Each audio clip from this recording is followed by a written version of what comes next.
We go to the specialist and we're so excited. We go in and the tech, she starts doing ultrasounds. She's taking a lot of pictures and we were there for the limbs lengths, but she's taking an awful lot of pictures of the heart. And I was like, why are you taking so many pictures of the heart? They can't say anything. She's just like, oh, usually the babies are moving around, so we're just getting those pictures that weren't able to get. I'm like, okay. So she leaves and then she comes back and she says, the doctor wants me to take more pictures. And I said, okay. And now I'm panicking. Like, I'm really panicking. And then she comes back in and I'm like, why? What's going on? And she's like, well, I can't really say. And he was just trying to hold space for me. I'll be there with Gabby. But she's just like, no, I can't say anything. So the doctor comes in and with the worst bedside manner ever. And he's just like, I'm sorry, I have some horrible news. Welcome to A Holistic Dose, your go-to podcast for big ideas distilled into microdose insights without all the BS. I'm Tiffany. And I'm Jeanette. So today we're talking about a really tough topic. That's why we have our tissues right here. So this is going to be a little bit of a trigger warning. So yes. Before we jump in, and we're basically telling a story that is probably the most personal story that Tiffany has. Yeah. So I'm going to try not to cry myself. So before we jump into that, let's just give a little trigger warning. Yes. Deals with medical trauma, and in pregnancy. And and honestly, I really felt like it was important to share my story because when I was going through this, I felt super alone. And if I can just make one person feel comfortable about something similar that they've been through and find some peace, then I feel like my life purpose and my job is done. So I think it's really important. Yeah, so we're going to tell everyone Tiffany's story. And like Tiffany said, we're hoping that her story can help anyone going through something like this or help someone like me, like a friend of someone who's going through this. And so before we jump into your story, Tiffany and I have been friends. Let's see, our kids are about to turn 15. Yeah. So I guess about 14 years. Yep. And so this trauma that happened was really in the very early part of our friendship. It was. And so... And it's been 14 years and I don't know all the details. I mean, you have never told me, I know the big picture. Yeah. So this is really, just for the people listening, this is the first time that Tiffany has really shared all of this. She's already crying. Yeah. But it's big, so expect tears. Yeah. So I guess let's start with, this was how many years ago? So we're talking about a pregnancy that Tiffany went through. So how long ago was it when you got pregnant? How long had you been married at that point? Yeah, so this was in 2013, and I was married to my now ex-husband, and I had one daughter at the time, Gabby. She was 2 years old, and we were on the path to expanding our family, and we decided, we wanted to have more kids. We already planned, and we're going to get the bigger car, and that was just always in my plans. I'm one of three total girls, and I always envisioned myself having a big family. So we got pregnant, and just like with her pregnancy, it was really easy. And did you get pregnant fast? Yeah. Really fast. Even with Gabby, I was lucky. I decided I'm going to start to have kids. And then I'm like, I'll try next month. And then I found out I was pregnant. Oh, wow. And it was weird. I almost with that story, it was I had a dream that I was pregnant and I took a pregnancy test. And I'm like, I'm just going to take the test just to tell my brain that I'm not actually pregnant. And I was. And it was very similar with this pregnancy too. And then having a daughter, we found out that we were pregnant with a boy. So we figured, our family is just going to be complete. And we were so excited and over the moon. But I felt through the pregnancy, things were just different. How? With the first baby, at least you get so excited. And I work for the #1 children's clothing company and the corporate company for Carter's, and baby stuff everywhere and clothes and sample sales. And it's amazing, amazing place to be as a new mom. And then to have to plan for a boy. But I wasn't really picking out the outfits. Really? I wasn't. And I didn't plan the nursery, and we didn't pick a name. And it was so bizarre. So I do remember going on a photo shoot. We had a photo shoot with my then amazing creative director, Vivian, which I owe her so much, and our former VP of creative, Robin, at the time too, because they supported me in like a huge way through this, which I'll explain. But I was on a photo shoot with Vivian, and she was pregnant then at the same time too, but earlier in her pregnancy. I was, I think, yeah. Or no, she was later in her pregnancy. I was earlier in mine, Okay. and this will make sense for a reason why I'll explain another portion. But we were in Arizona shooting. It was so hot, and I just remember like, you know, through the pregnancy when you do the 20-week scan, when they went to go do all the measurements of the limb lengths and everything, and the heart, pictures of the heart, they were like, oh, something's not right here. You know, the arm and the limbs or the limb lengths were different, tracking a little behind. And they were like, well, how tall is everybody in your family? And then how tall is in my, you know, my then husband's family? And I'm like, well, I'm the shortest in my family and he's the tallest. So I'm 5'7" and he's like 5'9". So they're like, oh, the baby is probably just going to be a little shorter. Okay. No problem. But and now I've never been pregnant, so tell me, like, when you're pregnant, I adopted Logan. So when you're pregnant, like, how often are you going to the doctor? And yes, you do your initial like just confirmation appointment. Now I think times have changed and people are getting to find out the gender and all those things a lot sooner than normal. But this was like at the 20 week. It's hard for me to even remember. But you'd already had like ultrasounds, and things, and like. Exactly. Everything was so this normal. was like the gender. Did you do an amnio? I did later for a reason that I'll explain. Okay. Yeah. You know, so, but because they figured my first pregnancy was fine, they were like, there's nothing wrong. They didn't recommend it. So it was at the gender appointment where they were doing all the other pictures and everything. And then they did an ultrasound and were checking the heart. And I remember like every time the tech was doing the check on the heart, something was just kind of like not right there. And I was like, what's wrong? And she's like, no, it's just, we're going to send you to a specialist, you know? And I said, okay. But it was going to be several weeks out from then. But I did have one other appointment in between then. And when I went to that, and I go to a practice that's like a rotating practice. So you see different doctors. So when I went in for another appointment, you know, she did the scan and she's like, there's like heart murmurs. And then she asked me history in the family. I'm like, well, my mother-in-law has things with her heart. She's like, okay. And this was after the short limb Yes. thing. Okay. I went to another one. And then, because they were like, oh, well, we'll like wait till that next appointment and see. Okay. And then they did. And then she was like, And then it's just something in my heart and my gut was telling me, intuition, like something is not right here. And how far along were you at this point? I can't even remember the amount of weeks, but it was getting to the point where like, you were showing. I mean, I remember. Oh, like, definitely. So Tiffany and I, at this point, we mostly saw each other at daycare pickup. Yes. I remember like so clearly, like very regularly, we see each other in the parking lot, and your kids would say bye to each other, and we might chat for a few minutes. And I do remember that. I mean, you were very pregnant. By the time I went through this thing, I was 6 months pregnant. Yeah. You know, so, but at each of these, you know, appointments that they kept sending me, like, oh, see the next doctor, they kind of always paused at the whole heart thing. Mm-hmm. So they were like, you know what? We're going to just send you to a specialist. And I'm like, well, I have this photo shoot I'm going on for work. And they're like, yeah, you can go like after it. So we planned to bring Gabby. And at this point, what were you thinking? Were you thinking like, I was just thinking the baby's going to be short, but I did always have in my mind. Maybe a heart murmur or like. Yeah. Like they said mostly arrhythmia, okay. You know, which, you know, just a little like palpitations with the heart, a little off. But I'm like, okay, that's fine. It can work itself out. And that's what she said. Everybody had said, it's fine. It's going to work itself out. Okay. You know, so I said, okay, the baby's going to be a little short. That's fine, you know, and maybe a little thing. But they also were chalking it up to, oh, did you have any caffeine prior to the appointment or anything like that could have caused, you know, or I was working out too. Yeah. So I was like, oh, I always chalked it up to something around that. Yeah. You know, and I remember at that one appointment, the doctor, she was going to move it up, but then she's like, well, you already have that one scheduled. We'll just go with that. And I said, okay, no problem. So we figured, we're going to go, you know, I left through the photo shoot a little bit early.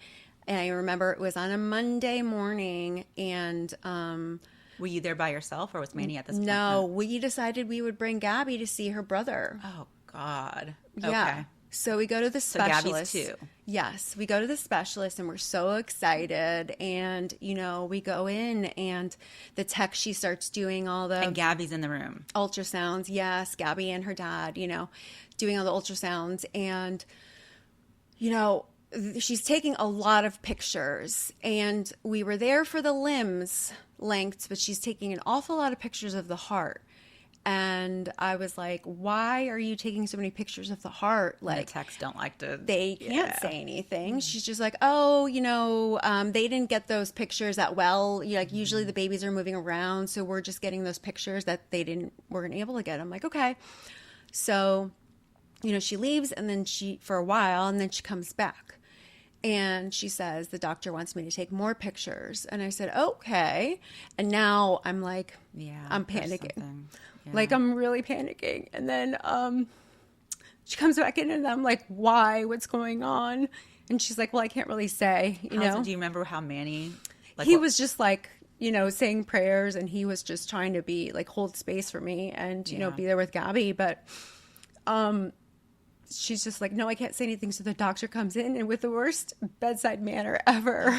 Was this a male or female doctor? A male. And he's just like, I'm sorry, I have some horrible news. Oh, God. And he's like, just your baby's not well. And Gabby's with you. Yeah, but she's still, she's 2. She's so a baby. She doesn't really get it. And I'm just like, what do you mean? And then he's just like, I can't confirm anything, really. But I'm pretty sure it's this disease called tuberous sclerosis. Which you probably had never heard of. I've never heard of it. No. And I'm like, what? And then he's like, again, all he basically said was, I'm going to set you up with a cardiac specialist, pediatric specialist today, and get you in there. And I said, okay. And he's like, well, the doctor is not in today, but we're making a special call for him to come in. And I'm like, great. Whoa. Yeah. They're not doing it because I'm a special person. It's something That's important. Serious. Yeah. Did he give you any information? Nothing. All he said was, don't Google it. Oh, wow. That's it. And he wasn't like, this is what it means. This is nothing. Nothing. Absolutely nothing. Oh, my God. Yeah. He just said, don't Google it. And we got in to see the doctor. It was like around 4 p.m., but this was like in the morning. Like you didn't Google? No, of course I did. Yeah, I would have been like... Immediately. Yeah. So what did Google tell you? Like, Google says that it's, and again, I know that many people, they have TSC, Tuberous Sclerosis Complex. It's a rare multi-system disease that affects, so basically tumors grow, and they can be found in all areas of the body, but then they can also spread at any rate, at any time. It could be from a baby, and it could be to the skin, to the eyes, to all the organs, to the brain, really anywhere. And at that moment, I didn't know where the tumors were or anything. I had no idea. Something's affecting the heart. Something, exactly. And had no idea, and we went with that, and I said, okay. So at that point, were you thinking, okay, I may have a severely disabled child, or like... Yeah, I was like, what in the world? But then I know, I reached out to my mom. So my mom is a nurse. Well, she wasn't practicing anymore at that time, but had always been a nurse in her career. And, she was just like, oh boy, okay. And let's just see what they say. And, my husband at the time, like, he was very supportive and very positive. He's like, everything's going to be fine. They're going to be fine. It's fine. We're going to do what they say. And I said, okay. So, we went to the appointment, and yeah, it was just the doctor and the and then was Gabby at the next appointment too? Gabby, I didn't know. We sent her to school. Okay. To the daycare. Okay. Yeah. Because I was like, this is too much. And did any girlfriends know? Like, no. So I don't just think your anybody. Mom, Manny. Yeah, and that was it. Like, I'm going, and this is it, right? So we go. And it's interesting because now at this point, like, I know I would have heard from you. It's interesting how like female friendships later on in life, like, right. If this happened to you today, like, oh yeah, you'd be like, I'd be all on it. Yeah, telling everybody, and I Honestly, it's a bit of a haze. I did I'm tell. sure you're in shock. Yeah, and it's kind of hard to remember. I think I blocked out a lot of it. Yeah. Just, from the trauma of everything. I did let my boss, Vivian, know at the time because she was still at the shoot, and because I was like, something's going on, and I don't know if I'm coming into the office tomorrow, just so you know. I can't remember if I was supposed to be flying back to the shoot to finish it or not. I don't know. Or maybe I was just done, I think, because I was further along in my pregnancy than she was. And so you go to the heart specialist. We go to the heart specialist, and he basically was like, again, I cannot 100% confirm that it's this disease. And he's just looking at an ultrasound. Mm-hmm. Okay. He is. And he's like, but it's more than likely, it's super rare disease. It's, genetic mutation. If you didn't have it present in your family. And this is not something that you can test for, right? So that's the thing is like, a lot of these people will do these tests. And what I learned through this is that there are so many different diseases out there that you can't test for them all. You cannot. You have to test for the specific one. So there was never a full way to confirm it unless I did an amnio. But the amnio results take 2 weeks. Oh, God. So he basically said, your baby has like 3 tumors in the heart. And he's like, being a cardiac, doctor, he said, this is what would happen. You would give birth to the baby. As soon as the baby's born, I'm going to take it right into surgery and I'm going to remove the tumors. But just so you know, between now and the time the baby is born, these tumors are going to probably multiply, maybe even by the hundreds. So, and he's like, that's not even my concern. And did he have an opinion as to would you likely not even carry full term? No, they didn't seem that was going to be a problem, honestly, at all. It was more that what was going to happen, these multiplying. Not a life for the child. And he's like, and I will remove them.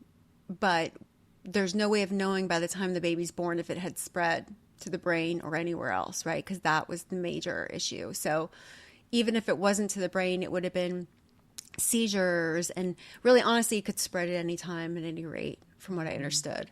And so I said, okay, well, what are my options?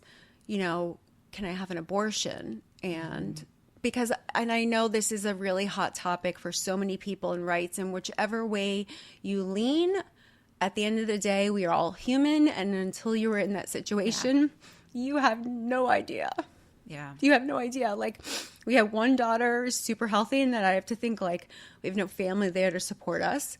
That was not going to be a life for the child at all. Is Manny Catholic? He is Catholic. Okay. And my husband's Catholic, and I know that a lot of Catholics have very Latin strong Catholic. feelings. So what were his feelings? When you ask, can I have an abortion, do you know how he... He was just going with it at that point. Okay. He was I'm sure, letting me take the lead. And at this point, I'm like, this is what I need to ask. Because my mom was a nurse for an abortion clinic early in her career. Oh, really? She was. That. And I do remember, like, when I was in high school, like, 2 of my friends got pregnant and she helped them get an abortion. And again, controversial, I understand, but it was not right for them at the time. And also their parents would have freaked out on them. It wouldn't have been their support, and they were going to go and do it anyway. So my mom was like, I will be here and support you and help get you through that. And she did for them. So what was his answer then? So you asked him, can and I he get an said, abortion? you have no options. You're in Georgia.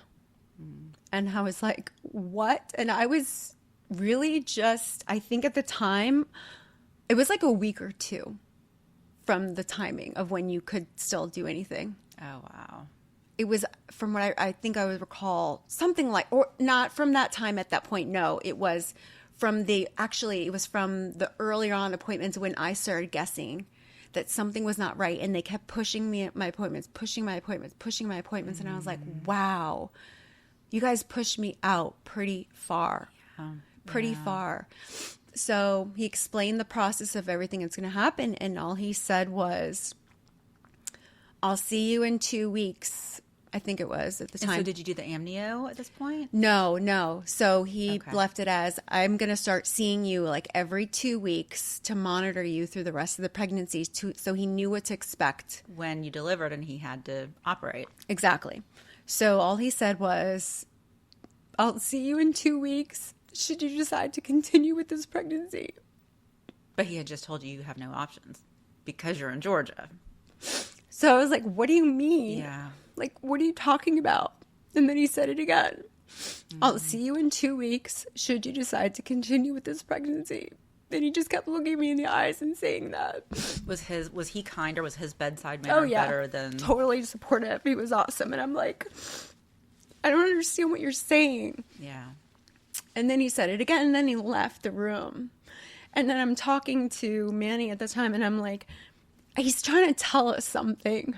You know, he is. I can just, like, I know. Like, why would he keep saying that? Yeah. Like, so we, you know, I changed out of the gown and back into my clothes and leaving to go to the front office to make the, you know, the next appointment. And then I pulled him aside and I'm just like... You pulled Manny aside? No, I pulled the doctor aside and I'm just like, what do you mean? Huh. What do you mean? And he's just like, I'm going to make some phone calls for you. And then he did, and he came back and he's like, I think you can go to, God, what state was it? Oh, I forget. There was only 2, like. And that's wild that you don't even, it was such a blur that you don't even remember what state No, which state it was. Was it Colorado? I forget which state it was. And I'm like, okay. So we left, we went home, and we went about our day. And I was like, what am I going to do? And my mom was like, you need to find somebody. You need to. So I felt so alone in that. Like, you know, my ex-husband, he's a great guy. And he tends to just take people's word as it is. Like, this is the doctor. He said, do this. So that's what we're going to do. So he's like, we'll just go in 2 weeks. And, you know, what other choice do we have? We don't have a choice. I'm like, I have a choice. Yeah. I have a choice. So he went to bed. I stayed up all night Googling like crazy. So he was able to sleep. But, you know, yeah, that was just he processes and handles things in his own way. And I started researching as much as I could. And I found places. And I remember finding a place in Florida. And I emailed them and they replied back. And they said, we can do this for you, but you have to go to DC. I can't do it in Florida because of the laws. We can do it in DC. And I said, okay, what do I do? And he said, the process is you have to wire transfer $10,000 to pay for it. And then we'll tell you the location. And I was like, wait, what? Whoa. Like, I don't have $10,000. Like, can you take credit cards? He's like, no. No. They don't want it traceable. No, it's not even that. He needed to make sure everything was that's just what they required. And I was just like, what are you talking about? And he's like, you don't understand. Like, they kill us. Wow. And I'm like, what do you mean they kill us? He's like, people will set this thing and they will kill us. Like set up a fake abortion and then show up with a gun or something. And kill the doctors. Whoa. And I was like, oh my God, like, this is real. And I felt like such a horrible human for doing this and for looking into it. But like, tell me the thought process as far as like, I felt like I was like a monster. Like, I just felt horrible. How did you decide? Was it like, okay, like what kind of quality of life? Yeah. Yeah. So even the other nurse techs, they basically said it was the equivalent of getting struck by lightning. Oh, wow. And the nurse, too, was very much like, you know, yes, they had said at that point that we can do an amnio to do the 100% confirmation of it, but the results would come back in 2 weeks. And then if I did want to do anything, when I finally found an office that I could call and schedule the appointment, they were like, well, every week that you wait at this point, you're going to risk your own life. So I didn't have time to make a confirmation if this was really it or not. Yeah. It just was like I had to go with it. But honestly, I decided to do the amnio because I was hoping that would cause it to happen on its own. Yeah, because there's risks involved with the amnio. Yeah. So I, you know, that one doctor didn't work, and then I kept scrubbing Google, and then I found 2 doctors. Oh no, the initial doctor he told me about, I forget the name of it. I I was able to reach out to their office, and he was in Mexico on vacation. So there's only 2 doctors in the United States. 2. And one was in Mexico. Mm-hmm. And then I happened to find the other one, Dr. LeRoy Carhart. So amazing man and his wife, Mary. And they had a practice in Nebraska and in Maryland. And I called the office, and it was very vague when I called, and I spoke with them, and I explained everything. And they were like, okay. And it was just, it seems so underground. Like, I'm like, sound like I'm buying drugs or making a crazy deal. It was bizarre. And they said, okay, I remember at this point, it was probably like Wednesday now, by the time I kind of got, figured out. And she's like, you need to book your flight today, and you need to fly out and be in a hotel Saturday, and then we need to start this on Sunday. So they have a certain process and procedure and how many days this takes. And Sunday. Really? Mm-hmm. Because basically you have to go through, you have to do the injection. It's several steps, which I'll explain. Wow. But you need to be here for Sunday. Whether you come in on Friday or Saturday, but you have to be here Sunday. So at this point, had you and Manny had a conversation and like... Yeah, I said, this is who I found, and this is what we're doing, and then we're going, and then that's it. And he was like, okay. Okay. And he called his parents, and he explained to them, and they were supportive, and they drove up immediately and took care of Gabby, and were with her. And, they were awesome and super supportive. To be honest, like, I was trying to not tell as many people as possible because everybody has their opinions. Mm-hmm. And I'm like, again, until you're going through it, you have no idea, like, none whatsoever.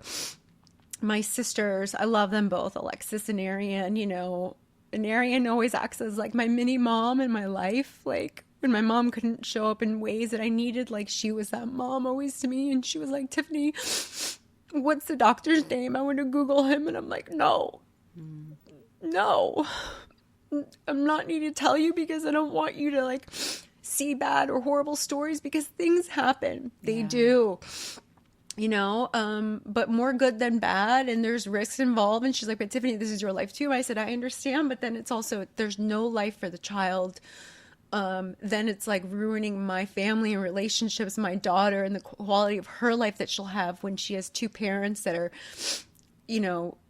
strapped and in financially and mentally and everything. But then she's going to have to then go and experience a potential loss herself. It was just, was too much to bear. And I said, no, I'm not telling you. Mm-hmm. And we went, they said, the thing was that Sunday was Mother's Day. Oh, God. So now did you have to send them a bunch of money before you went? No, I put it on credit card there. Okay, so they took a credit card. And at this point, around this time, this is when I found out. And I don't remember how. I just remember, I don't know. Even remember either. There was a little girl, Liberty. Maybe I might have heard from like Liberty's mom or just like the daycare community, like somehow we found out. Right. Because I don't think that I don't think I found out directly from you. No. But I remember. Because I remember like when you put together this amazing basket for me after. Yeah. And I'm like, I heard about it and I was just like, oh my God. Like, because I knew how excited you were and I was seeing you every day at the pickup.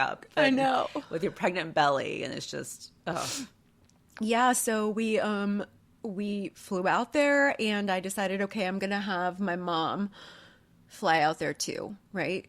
At the time then, to my amazing team at work, my boss, I said to her, this is what I'm going to do. She's like, I want to help. So she paid for our hotel. Oh, nice. And then our VP, used her frequent flyer miles and got us, like, the flights.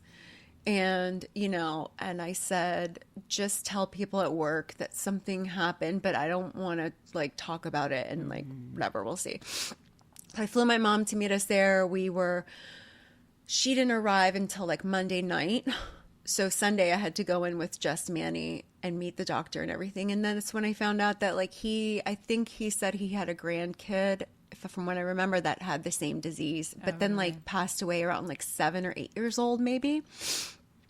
And then there was another couple that was there, and I still have the old business card, and I was trying to find the email address because they had the same disease they were going through, and it was really difficult, and that was their only child, you know, and I'm still trying. I would love to try to find them because, like, we were through it. It was almost like we were the two that were starting on the same day. And I remember arriving there and getting there, and it was on Sunday, and it was a Mother's Day, and there's like a couple of little old ladies out there protesting. And I'm like, oh my God, like, get out of my face. Like, you have no idea. You know, we get there, we have to go through the procedure. We start the process. They made us watch several videos and things and be aware of everything that we're going through, like the whole thing. And we had to basically do this injection to the baby, and then I would not feel the heartbeat anymore. So how long did that take? So that first day is when you got the injection? Yeah. And then you basically leave, go to the hotel, like... You carry around the baby for the next couple of days until you give birth. And you stay in town? Yep. So what they do after that is they insert laminaria strips inside of you. So this is like a seaweed thing that basically helps soften the cervix, because then you're going to try to deliver the baby, but the baby's big, you know? Yeah. So you hung out for 2 days. Like, I after did. That. Yeah. What did you guys do? What did so that we look went like? to the mall there, like I remember, and my uncle Peter and his wife Debbie lived in the area there, and I remember meeting them, and it was like, with Gabby, I had a C-section, so I didn't go through a normal labor. Oh God! And so having contractions or anything, or needing to walk. So they just said walk a lot. So we went to the mall and walked. And just walked, because I'm trying to get labor moving. It was the most bizarre thing ever. Like when contractions start, that's when you're supposed to let the doctor know, like, okay. Yep. So basically it was Monday night. My mom, we were going to pick her up from the airport. And now, why did you have a C-section with Gabby? Because she was breech. We tried everything to get her to turn, and she just would not stick. And aren't there risks to you to give birth vaginally after a C-section? There is, yeah. So I was planning to do a another, or you were going to do a C-section. Okay. It was like so easy. Like, I'm like, why try to do anything else? But yeah, VBAC, I didn't want to worry about the risks with that. Yeah. Yeah. Okay. But then there were risks to you. Yeah. Of delivering this way with the abortion. Exactly. Yep. So, I spent time with my aunt and my uncle, and it was, everything was just like in a weird haze days. So we're hanging out, and then I'm starting to feel some of the cramping and things like that. Again, like, I didn't know what to expect because I didn't experience this with Gabby. And I remember going, we were in the car, like on the way to pick up my mom from the airport, and then I feel like something dripping out from underneath me. And I feel like, is this my water breaking? So I called the doctor. So they, he gave the phone number and everything, call and let us know. And then he's like, yeah, come in the next morning. So that's what I believe it was. I believe it was then Tuesday morning. Yes, because then we had to still stay in town for another day after. And I remember staying in there until Wednesday. Maybe we left Thursday. I think that's what it was. So we went in, and then basically they start hooking you up to like IVs and all these things, and you're essentially waiting your turn, waiting for like the whole progress and getting like, the more of the cramping, and I'm like losing my train of thought. What is it with the feeling when you go through contractions. I had never experienced that, so I didn't know what it was, right? But it's kind of like you're walking around with this IV bag around the office, and then something feels like it bites you in the ass. And I'm like, oh, okay. This is what it's like. Oh, my God. Had you guys picked out a name for the baby yet? So interesting enough that you asked that. No, because I was still on the fence. So there was a name that we hadn't settled on a name. So my older sister really, for her last name starts with a K. But my last name starts with a C, and Castillo. And I chose, I thought Cameron sounded good. And she was like, no, Tiffany, I'm going to have a boy. That's going to be, because her daughter's name is Charlotte. And I was like, okay, fine. I have to find something else. So I, took a little baby book thing with me. And during that trip in Arizona, for the photo shoot, the day before I found out the news, I decided on a name. Really? But I never shared it with him because I was going to wait until after that appointment. Yeah. I never shared it with him, and I totally forgot what the name was. Really? Totally forgot. And I later remembered it when we're now divorced, but he has a daughter. And he got married and has a daughter. And when he told me that he was, they were pregnant, expecting a baby, and I was like, that's awesome. It's great. And then Gabby was like, hey, mommy, I remember when you were pregnant with a boy, did you ever, how people pick out names and they choose two? Did you ever decide what it was? And I was like, yeah, I did. And I can't remember what the name was. And I'm like, wait, I just remembered it. It was Camilo. And she's like, that sounds like Camila, her sister's name. Oh, wow. And I was like, yeah, wow. That's the boy version to what your sister is, your new sister. It's so weird. That is. And I had never told him, never told anybody. I totally forgot. Totally forgot. I don't know. I'm blessed that he was able to give her a sister, It's just...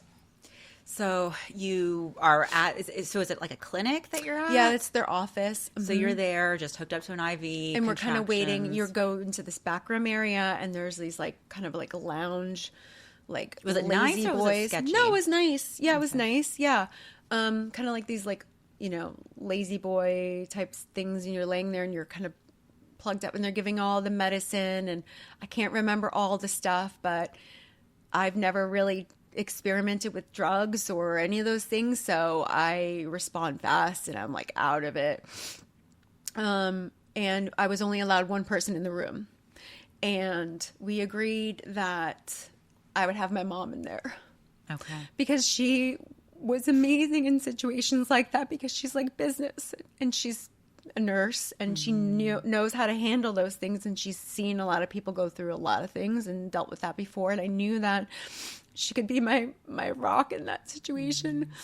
And there was other times in my life where I feel like I didn't have that from her, that she just couldn't give it, but this time she showed up. She showed up, and that means so much to me. So it was my time. We went in there, and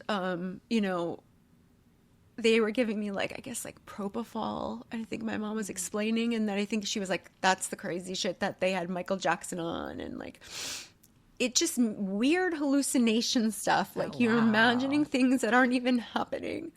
It just exacerbates everything, to the craziest degree. So I go in there, and it literally feels as though they're slicing me open. In my mind, I'm picturing that I'm cut in half. It's the most bizarre thing ever. And they were able to take the baby out, but they weren't able to get it whole. Oh, God. It was just horrible. They asked if I wanted to see the baby. The baby had already passed. They're already passed. Yeah. And, it was my mom, heartbeat. Through the whole thing, I was screaming in pain, horrible. And I was like, no, Mom, they're cutting me in half. She's like, they're not. I swear to you. That's in your mind. Stay focused the whole time. And I'm just it was the worst. And I don't even know if the pain was real or not, but it felt real. Yeah. I don't really even know, because I think my mom was like, you're not even really supposed to be feeling anything. You're supposed to be feeling pushing, because they basically had to push down on my stomach to kind of push and make sure they were getting everything out, Yeah. And so how long did the delivery take? I think maybe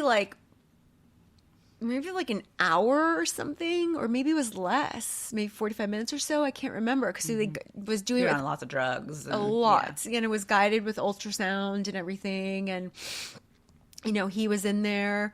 And at the time, I'll be honest, Dr. Carhart was old at that point, right? Like he died at 81. So then, you know, if you subtract however many years ago that was, he was old and his hands were shaky.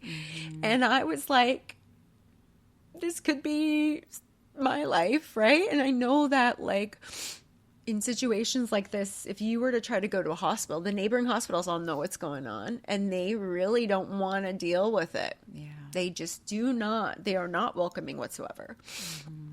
So, yeah. But to back up from that, from the whole laminaria, you had to go in each day. Like I remember I had to go in and they remove the strip and then they add another one. So it keeps expanding. Okay. So I had to keep going back to the office until it finally happened. Yeah, so then he was just like, you have to hang around. You're going to still have some residual bleeding and, you know, just follow up with us. And I remember one of my girlfriends, Cornelia, she was so supportive and sweet. Like her and I did a lot of freelance design work together for clients for a variety of hospitals. And I was working on campaigns for her. And I never wanted to turn work down and let people down. And I was like, send me freelance work. I'm going to sit here in the hotel and work. And she's like, what? I'm like, trust me, like it just keeps my mind. But I was just out of it. Like, it was so out of it, you know? I also didn't know how to process at all. Yeah. At all. So you came home the day after, not the day after, but like 2 days after? Exactly, 2 days after, just to make sure everything was fine, you know. And then... yeah. So you get home and then what does Gabby know? You know what? I honestly don't remember if we even explained to her. It's so weird. I can't even remember. Maybe I have to ask Manny, or I can't ask his parents. Unfortunately, they both passed. But yeah, I mean, she knows. I mean, she knows. She talks well, about she it has sometimes. trauma about it because she remembers, because she was so little. Yeah. She does have a memory of seeing me standing in the kitchen with a belly. She pictures it and seeing me just crying a lot, you know. So she's 14 now. We talk about it. Yeah, I don't know. And I tried to, like, yeah, my then in-laws, you know, they went home and I told my work, I was like, I want like a week off and then I'll be back. Because my then creative director boss was pregnant and I had the opportunity to run my first photo shoot by myself, to art direct it in New York City. And this was going to be an opportunity for me in my career. And I didn't want to miss out. Yeah. So, and she at that point was too far in her pregnancy where she couldn't go. She could do the last one, but then not this one. So you took a week. I think it was like a week, maybe two, but I don't even know if it was too full. I was just going stir crazy. It was like so weird. Like, yeah. And then I went back, but what I told her was, I was like, tell people I don't want them to look at me with sorrow. I don't want them to like ask questions. I don't want them to be like, oh, I'm so sorry for you. I don't want them to know anything. I want them to treat me like a normal person. Like just when I'm ready to talk about it, I will, but just pretend like nothing even happened, you know? But it's weird because I was so pregnant and there was people who I was pregnant at the time with who for so long after, and then I looked pregnant still, you know, for a while. And then I hadn't lost all the weight with my first baby. And then I gained weight with the second. And then you just still, even when you deliver a baby, you still look pregnant, you know, in normal circumstances. So there were so many people around the office that would always be like, oh, your kids. Oh, they didn't know. No. And then I'm like, no, I just have one. But yeah, I just dove right in and I went to New York and I directed and did a baby casting for a photo shoot. Wow. I had to see hundreds of babies. Hundreds. And it was for like the little ones, not like the toddlers or the kid sizes. It was the little itty babies. So how did you cope? Oh my God. I numbed myself and then I would take breaks and I would go in the bathroom and I was just crying. Like, here I have to wear these pads because I'm still bleeding. And then in between seeing all these babies in a casting, you know, and I'm just like, oh my God, this is like not even real. Like, I felt I was like in this weird weird world. I can't even explain it. How long did it feel like things were unreal? For a long time, for months. Really? Yeah, like it was. And I think that's why I'm like, I can't even remember who I talked to or who I told or what, or my friends, but they have stories that, you know, from that time to explain to me. But I'm like, I don't know. It was so like blocked out. Yeah. So do you consider yourself having healed from this? No, No. I don't think so. No, I do. You know, I talked to somebody once and they mentioned like, do like a little ceremony and write the baby's name down and, you know, light a candle. But that's when I was like, I couldn't remember the baby's name. But then my daughter reminded me, now her sister's 7. So 7 years ago, I remembered what it was. And I still haven't done it. Maybe something I'll do with her. Yeah.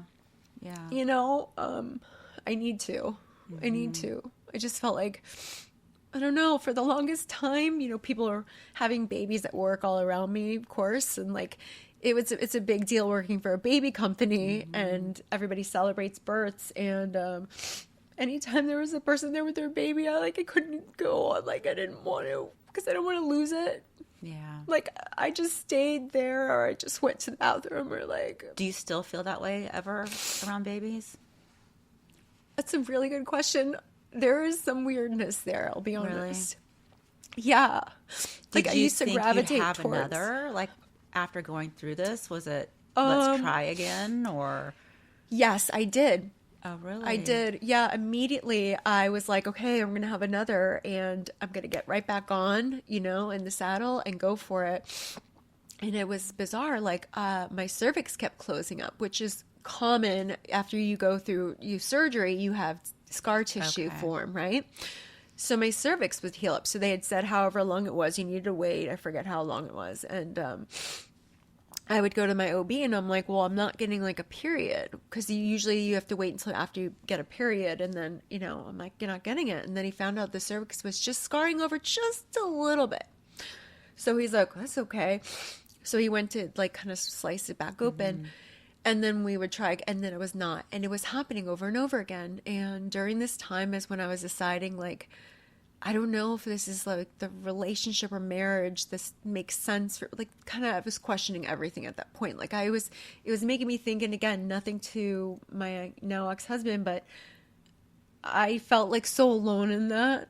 Like, again, because he didn't know how to process and heal. And we just kind of were in a different paths and things that I felt like maybe this was the universe's way of just kind of saying, this is not, you are not going to have another baby right now. This is not it, you know, because it kept closing up and I was doing it for months. Yeah. And then I went to an acupuncture doctor and I was taking all these like vitamins and herbal supplements to try to help heal internal scarring. And then I was making that decision that that's the path I wanted to go. And I went to, you know, the acupuncture doctor, and he was like, Tiffany, he put his hands over my body and he was kind of like, your body is ready for baby. And I was like, actually, I have to tell you something. I'm going to get a divorce. Oh, wow. And he's like, no. Oh. Yeah, it was bizarre. No, Tiffany. But that's the way it was. Yeah. You know? Yeah. So, yeah. And we kind of went through that whole motion there. And I just, with work and everything, I waited. It was like years before I could like openly talk about it with people and explain to them and feel comfortable to share why. And I still, of course, get emotional about it. But, you know, it's part of me. It's part of me, and I wanted to make sure that people going through that didn't feel like alone or ashamed, because I do remember I had a coworker at that time, Jamie, I love you and I miss you. She had 3 babies and she was going through loss, and it was because I was sharing my story that she later came back to me and told me that like how helpful it was for her. She has, like I said, like 3 beautiful boys, and you know, I felt like there was so much strength in that. And I wanted to be able to let people know, like, they're not alone, because it was like, and you feel like you're wearing the scarlet letter. I feel like that from getting divorced too, but this I feel worse, you know? And it's not something that's celebrated, but of course there was people in my life, like my aunt at one point was like, well, you know, you could do this. I'm like, well, you're not in my shoes. You are not in my shoes. You don't know. Yeah. You really don't. So, yeah. Did you do any like therapy afterwards? I actually didn't. No, I didn't. I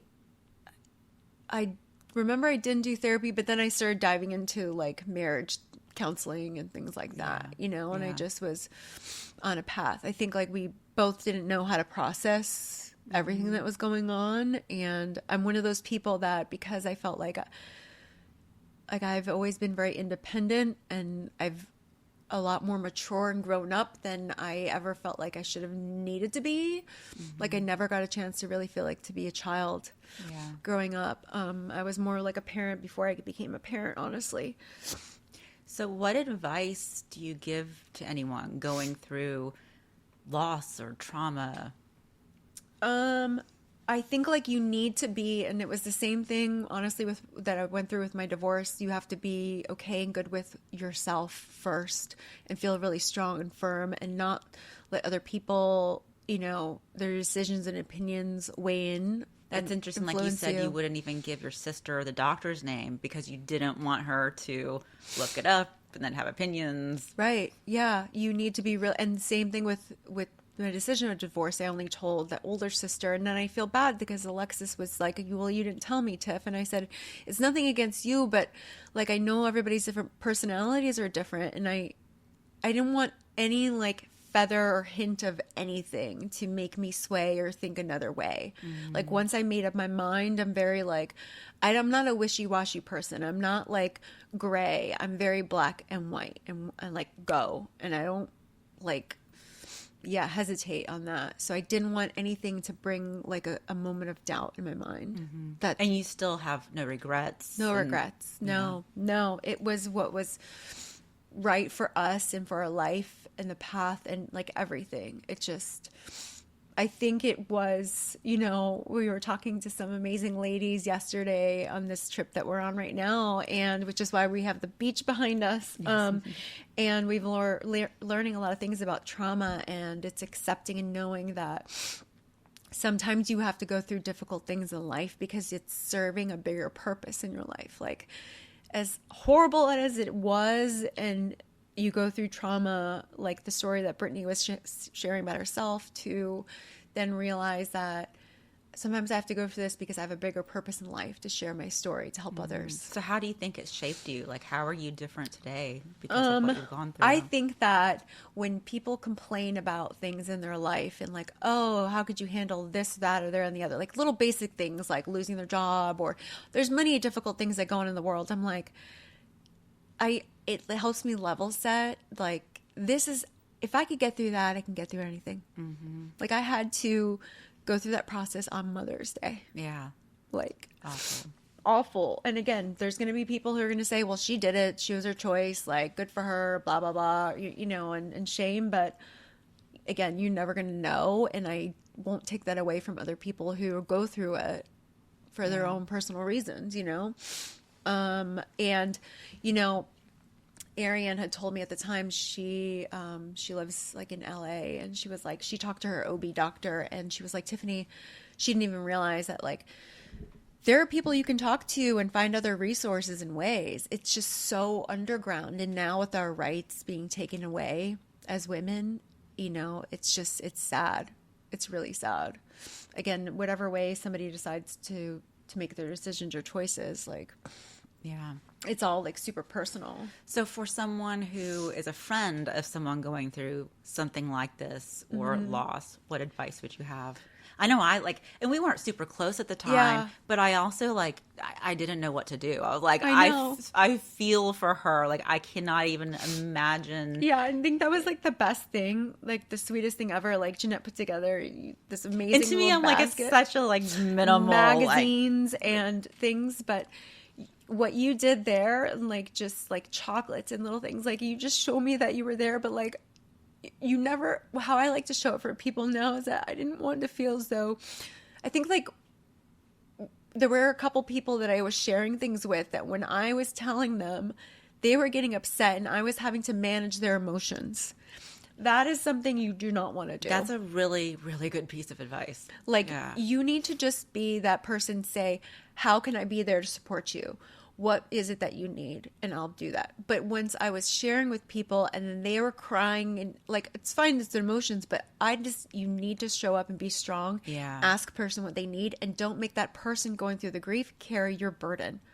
That's such good advice. That's it. And give them space and don't take things personally if they don't want to talk to you or anything, because you have no idea like what they need. And, yeah. So you sending that little basket and just knowing that, like, when I was in good time and ready and to talk, like, that was perfect. Like, because the last thing I wanted to do is get on the phone and explain the whole story all over again.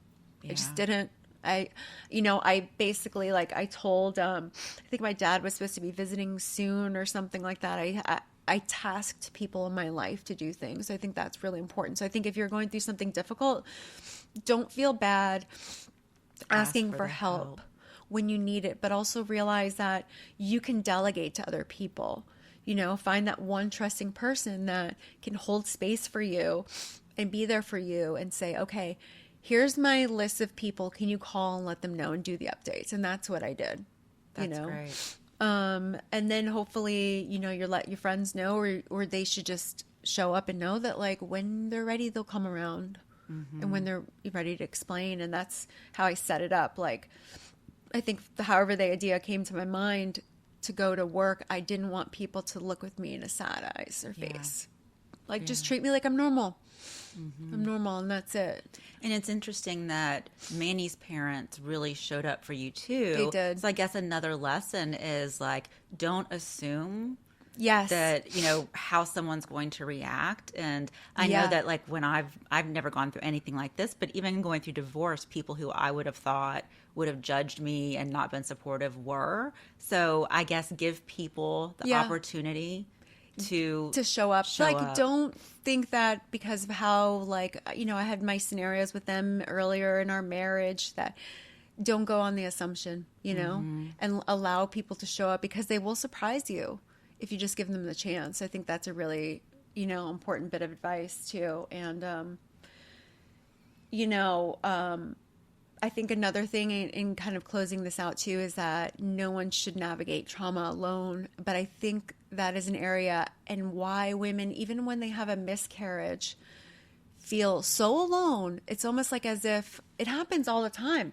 Yeah. Like as if they did something wrong and their bodies are not operating correctly. Like it's so common, but why is there so much shame behind it? Mm-hmm. And you suffer in silence. And I hope that we can make some changes in that and know that, like, even if somebody just needs to hear you talk, like whatever it is, offer your friends like a space to hold. Something I've heard women say, so I've never been pregnant at all, so I've never been through any kind of miscarriage, but I have heard women say who have miscarried, like they feel like they don't have the right to have that grief because it wasn't a baby, or it wasn't, like, oh, it's just a miscarriage. It happens all the time. But from what I've, the stories I've heard is the grief is the same and it's real and it's a real loss. Yeah, it is, most definitely, so I think, like, there's